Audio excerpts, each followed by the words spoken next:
HSC পর্যায়ের তথ্য ও যোগাযোগ প্রযুক্তি বিষয়ের পঞ্চম অধ্যায় প্রোগ্রামিং ভাষার উপর তোমাদের আজকের ক্লাসে স্বাগত জানাচ্ছি।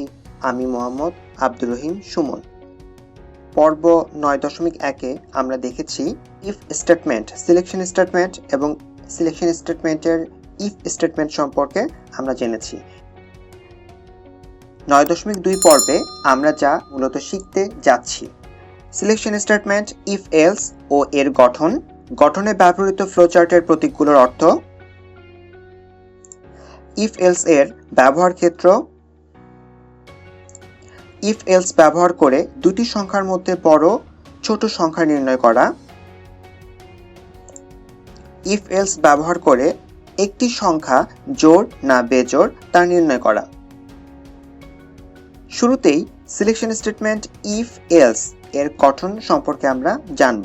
আমরা গত পর্বে দেখেছি যে ইফ স্টেটমেন্টের ক্ষেত্রে আমাদের কন্ডিশনটা ছিল এরকম, ইফ, এখানে আমরা কন্ডিশন ব্যবহার করেছি। এই কন্ডিশনটা যদি সত্য হয় তবেই এর সাথে রিলেটেড যে স্টেটমেন্ট ছিল বা স্টেটমেন্টসগুলো ছিল সেটি কার্যকর হতো। কখনো কখনো এই ধরনের ক্ষেত্রে আমরা যে সমস্যাটা দেখতে পাচ্ছি সেটি হচ্ছে, যদি বলা হয়ে থাকে if A is greater than B, এই শর্তটা যদি সত্য হয় তাহলে আমরা এ বড় এই কথাটা বলতে পারছি। কিন্তু যদি এ বড় না হয়ে থাকে তাহলে দুটি অসমান সংখ্যার ক্ষেত্রে, অর্থাৎ যখন এ ইজ নট ইকুয়াল বি এরকম একটা কন্ডিশন দাঁড়াবে, এই কন্ডিশনের মধ্যে তখন এ যদি বি এর থেকে বড় না হয় তাহলে আমরা বলতে পারি বি এ এর থেকে বড়। সেই ক্ষেত্রে এই কথাটা ইফ স্টেটমেন্টের সাহায্যে আমরা বলতে পারছি না একই স্টেটমেন্টের ভেতরে। এখন এই ধরনের ক্ষেত্রে একটা স্টেটমেন্ট কার্যকর না হলে বা একটা স্টেটমেন্টের শর্ত, কন্ডিশন যদি মিলে না যায় তখন কোন স্টেটমেন্টটা কার্যকর হবে সেটি বলে দেওয়া যায় ইফ এলস স্টেটমেন্টের সাহায্যে। যখন একটি শর্ত হলে কি হবে, আর যদি সত্য না হয়, কন্ডিশনের সাথে যদি না মেলে, তাহলে কন্ডিশনটা মিথ্যে হলে কি হবে তা উভয়ই একটি শর্ত থেকে প্রকাশ করা যায়। এই ধরনের প্রক্রিয়া যখন প্রয়োজন হবে তখনই সেখানে সিলেকশন স্টেটমেন্ট ইফ এলস আমরা ব্যবহার করতে পারবো। এর গঠন প্রক্রিয়াটা ইফ এরপর এক্সপ্রেশন, এইটুকু অংশটাকে আমরা ইফ স্টেটমেন্টের অংশের সাথে মেলাতে পারি।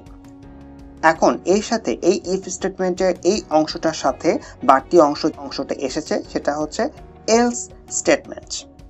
এখন এই এলস স্টেটমেন্ট 2 এই পার্ট দিয়ে বোঝানো হচ্ছে, যদি আমাদের এই কন্ডিশনটা, এখানে যে শর্তটা আমরা রাখছি, এই কন্ডিশনটা যদি সত্য না হয় তাহলে আমাদের এই এলস এর পার্টে যে স্টেটমেন্টটা থাকবে সেই স্টেটমেন্টটা কার্যকর হবে। এর একটা উদাহরণ আমরা দিতে পারি, ইফ 5 is greater than 4, অবশ্যই 5 4-এর থেকে সবসময় বড়। তখন আমাদের যে বাক্যটা কার্যকর হবে সেটি হচ্ছে যে 5 is largest এই কথাটা বলবে। কিন্তু এর পরিবর্তে আমরা যদি ভেরিয়েবল নেই যে a is greater than b, তখন এই কন্ডিশনটার ভেতরে যদি এ বড় না হয়, অর্থাৎ এই কন্ডিশনটা যদি সত্য না হয়, তখন এই স্টেটমেন্টটা আর কার্যকর হবে না। তখন এলস পার্টে যে এই অংশটা কার্যকর হবে। ইফ এলস স্টেটমেন্টের আমরা ফ্লো ডায়াগ্রামে যদি তাকাই তাহলে দেখতে পাবো স্বাভাবিকভাবেই আমাদের এখানে ইফ কন্ডিশনটার, ইফ এর সাথে যে কন্ডিশনটা আছে সেই কন্ডিশনটা এই ডায়মন্ড বক্সের মধ্যে থাকছে। এই ইফ এলস কন্ডিশন যদি সত্য হয় তাহলে স্টেটমেন্টটা এদিক দিয়ে প্রবাহিত হবে, অর্থাৎ ফার্স্ট যে স্টেটমেন্ট আছে স্টেটমেন্ট 1 বা একাধিক স্টেটমেন্টগুলো কার্যকর হবে এই এক্সপ্রেশনের সাথে। মনে রাখতে হবে, আমরা যখনই একাধিক স্টেটমেন্ট আমরা ইফ এই এক্সপ্রেশনের সাথে সংযুক্ত করতে যাব, সম্পর্কযুক্ত করতে যাব, তখন অবশ্যই আমাদের সেকেন্ড ব্র্যাকেট দিয়ে এর এলাকা চিহ্নিত করে দিতে হবে। যদি এই স্টেটমেন্টটা কার্যকর না হয়, অর্থাৎ যদি ইফ এলস কন্ডিশনটা যদি মিলে না যায়, যদি ফলস হয়, তখন আমাদের এই দ্বিতীয় যে ব্লকটা রয়েছে, এই দ্বিতীয় অংশটা, অর্থাৎ এই যে স্টেটমেন্ট 2 রয়েছে, এই স্টেটমেন্ট 2 এর পার্টটুকু এটা এক্সিকিউট হবে এবং ফাইনালি পরবর্তী স্টেটমেন্টগুলোর দিকে চলে যাবে। আমরা এখন যেটা দেখতে যাচ্ছি সেটা হচ্ছে সিলেকশন স্টেটমেন্ট ইফ এলস এর গঠনে ব্যবহৃত যে ফ্লোচার্টের প্রতীকগুলো রয়েছে সেই প্রতীকগুলোর অর্থগুলো কি। আমরা শুরুতেই দেখতে পাচ্ছি যে ইফ এলস স্টেটমেন্টের ফ্লো ডায়াগ্রামে এখানে একটা বক্স, কন্ডিশনাল বক্স, এখানে যে বক্সটা আমরা দেখতে পাচ্ছি এই বক্সটার কাজটা কি? এই বক্সটার কাজ হচ্ছে কোনো শর্ত থাকলে সেটা এই বক্সের মাধ্যমে রিপ্রেজেন্ট করা। শর্ত বা সিদ্ধান্তের জন্য আমরা এই বক্সটা ব্যবহার করে থাকি, অর্থাৎ শর্ত বা সিদ্ধান্তের জন্য আমরা এই প্রতীকটা সবসময় ব্যবহার করব। এরপর আমরা যেটা দেখতে পাচ্ছি যে আয়তাকার একটা বক্স, সাধারণত কোনো প্রসেস, কোনো কাজ কম্পিউটার নিজে করছে, যেমন যোগ বিয়োগ করা, এই ধরনের অংশগুলোই আমরা এই বক্সের মাধ্যমে দেখাবো। অর্থাৎ আমরা প্রক্রিয়াকরণ, আমরা কম্পিউটারের ভাষায় বলে থাকি প্রক্রিয়াকরণ বা প্রসেস, বা আমরা স্বাভাবিক ভাষায় বলতে পারি কাজ, কোনো একটা সুনির্দিষ্ট কাজ যেটা কম্পিউটার প্রোগ্রাম নিজে করবে। এরপর আমরা এখানে দেখতে পাচ্ছি এখানে বেশ কয়েকটা অ্যারো চিহ্ন রয়েছে। এই অ্যারো চিহ্নগুলো আসলে কি কাজ করে? অ্যারো চিহ্নের মাধ্যমে সাধারণত দিক নির্দেশ করে থাকি। প্রোগ্রাম এর গতিপথ, প্রোগ্রামের একটা স্টেটমেন্ট কার্যকর হওয়ার পর আরেকটা স্টেটমেন্ট কিভাবে কার্যকর হবে সেটার দিক নির্দেশ করার জন্যই ছকের সাহায্যে এই অ্যারো চিহ্নগুলো ব্যবহার করে থাকি বা তীর চিহ্নগুলো ব্যবহার করে থাকি। এবার আমরা শিখব ইফ এলস এর ব্যবহার ক্ষেত্র সম্পর্কে। আমরা প্রথমেই বলতে পারি যেখানে সিদ্ধান্তের উপর ভিত্তি করে সিদ্ধান্ত সত্য হলে একটা স্টেটমেন্ট কার্যকর করতে হবে, আবার মিথ্যে হলে একটা স্টেটমেন্ট কার্যকর করতে হবে। এই ধরনের অংশগুলোর ক্ষেত্রে ইফ এলস স্টেটমেন্ট ব্যবহার করতে পারি। বুলিয়ান কন্ডিশন কার্যকর করতেও এই ইফ এলস স্টেটমেন্ট ব্যবহার করে থাকি। দুটি মানের বা ডেটার মধ্যে যদি তুলনা করতে হয়, যেমন এ বি এর সমান কিনা, অথবা এ বি এর সমান নয়, অথবা এ ইজ গ্রেটার দেন বি, এই ধরনের কন্ডিশনের ক্ষেত্রে আমরা, অর্থাৎ দুটি ডেটার মধ্যে তুলনা করার জন্য ইফ এলস স্টেটমেন্ট ব্যবহার করতে পারি। ফাংশন কল, যেখানে বুলিয়ান ভ্যালু বা মান রিটার্ন করা হয়, ফাংশন কল সম্পর্কে আমরা বিস্তারিত পরে পাবো। এই ধরনের ক্ষেত্রেও এই ইফ এলস স্টেটমেন্টটা ব্যবহার করা হয়ে থাকে। বুলিয়ান অপারেটর ব্যবহার করে যখন শর্তগুলো পরপর যুক্ত করা হয়ে থাকে তখন আমরা এই ইফ এলস কন্ডিশনাল স্টেটমেন্ট ব্যবহার করব। বুলিয়ান অপারেটর সম্পর্কেও আমরা বিস্তারিত ধীরে ধীরে শিখব। এবার আমরা ইফ এলস ব্যবহার করে দুটি সংখ্যার মধ্যে বড় সংখ্যা অথবা ছোট সংখ্যা নির্ণয় করা শিখব, যখন সংখ্যা দুটি সমান নয়। এরকম কন্ডিশনের ক্ষেত্রেই শুধুমাত্র এই প্রোগ্রামটা আমরা ব্যবহার করব। বরাবরের মতোই আমাদের প্রোগ্রামের যে নির্দিষ্ট অংশটুকু প্রতিটা প্রোগ্রামের জন্য প্রযোজ্য সেই অংশটা আমাদের লিখতে হবে, অর্থাৎ ইনক্লুড stdio.h প্রথম হেডার ফাইলটা। এরপর আমাদের মেইন ফাংশনের এলাকা শুরু এবং এলাকা শেষ চিহ্নিত করে দিতে হবে। এরপর দুটি ভেরিয়েবল নিব। ধরা যাক ভেরিয়েবল দুটি ইন্টিজার টাইপ, নাম 1 এবং নাম 2। এবার আমরা ব্যবহারকারীর কাছ থেকে দুটি নাম্বার নিব যা যথারীতি এই নাম 1 এবং নাম 2 এই দুটো ভেরিয়েবলের মধ্যে সংখ্যা দুটিকে রাখবো। তাহলে আমাদের একটা প্রিন্টএফ স্টেটমেন্ট ব্যবহার করতে হবে। প্রিন্টএফ স্টেটমেন্ট ব্যবহার করে বলে দিচ্ছি এন্টার ইওর ফার্স্ট নাম্বার। ব্যবহারকারী এই বাক্যটা দেখার পর প্রথম নাম্বার কিবোর্ড থেকে টাইপ করবে, যা স্ক্যানএফ ফাংশনের সাহায্যে ইনপুট হিসেবে নেওয়া হবে। তাহলে আমরা স্ক্যানএফ ফাংশন ব্যবহার করব। যেহেতু এখানে আমাদের টাইপ ডিক্লেয়ার করা হয়েছে ইন্টিজার টাইপ, সেই ক্ষেত্রে আমাদের এখানে ফরম্যাট স্পেসিফায়ার হবে %d। আমরা ফরম্যাট স্পেসিফায়ার সম্পর্কে এর আগের ক্লাসগুলোতে জেনেছি। এবং এখানে অবশ্যই ইনপুট স্টেটমেন্টের ক্ষেত্রে অ্যান্ড সিম্বলটা ব্যবহার করা হয়। যে ভেরিয়েবলের মধ্যে ডেটাটা রাখতে হবে সেই ভেরিয়েবলের মধ্যে ডেটাটা রাখার কথা বলে দেওয়ার জন্য। এরপর আমরা একই স্টেটমেন্ট অর্থাৎ প্রিন্টএফ ফাংশনের সাহায্যে বলবো দ্বিতীয় ভ্যালুটা ব্যবহারকারীকে ইনপুট দেওয়ার জন্য। ব্যবহারকারী কিবোর্ড থেকে যে ডেটাটা দিবে দ্বিতীয় scanf ফাংশনের মাধ্যমে আমরা ইনপুট নিব এবং নাম 2 ভেরিয়েবলের মধ্যে সেটাকে স্টোর করব। এবার আমাদের প্রথম কন্ডিশন ইফ এলস স্টেটমেন্টের ইফ পার্টে আমরা কন্ডিশনটা বলে দিচ্ছি, যদি নাম 1 প্রথম ভেরিয়েবলটার মধ্যেকার স্টোরকৃত ভ্যালুটা যদি নাম 2 দ্বিতীয় ভেরিয়েবলটার মধ্যে স্টোরকৃত ডেটার থেকে বড় হয়ে থাকে, তবেই সে প্রিন্ট করবে কি? তবেই সে প্রিন্ট করে বলবে যে ফার্স্ট নাম্বার, অর্থাৎ আমরা ফার্স্ট নাম্বারটা কোথায় রেখেছি? আমরা নাম 1 ভেরিয়েবলের মধ্যে রেখেছি, তাহলে আমাদের ফার্স্ট নাম্বারটা লার্জেস্ট হবে। এই কথাটা প্রিন্টএফ ফাংশনের মাধ্যমে আমরা ব্যবহারকারীকে বলে দিব। যদি আমাদের প্রদত্ত কন্ডিশন সত্য না হয়, অর্থাৎ নাম ওয়ানে স্টোরকৃত ভ্যালুটা অর্থাৎ ফার্স্ট নাম্বারটা যদি সেকেন্ড নাম্বারের থেকে বড় না হয় তাহলে অবশ্যই সেকেন্ড নাম্বারটা ফার্স্ট নাম্বার থেকে বড়। তখন এই এলস পার্টের মাধ্যমে আমরা বলে দিচ্ছি যে your second number is largest.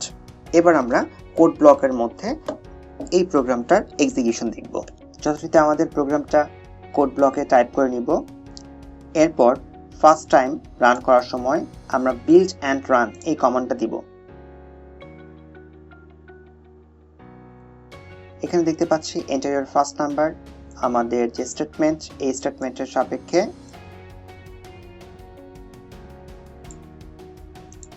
এই যে ফার্স্ট প্রিন্টএফে আমাদের বলে দেওয়া হচ্ছে এন্টার ইওর ফার্স্ট নাম্বার। সেই ফার্স্ট নাম্বারটা ইন্টারফেসে দেখতে পাচ্ছি টাইপ করতে বলা হচ্ছে।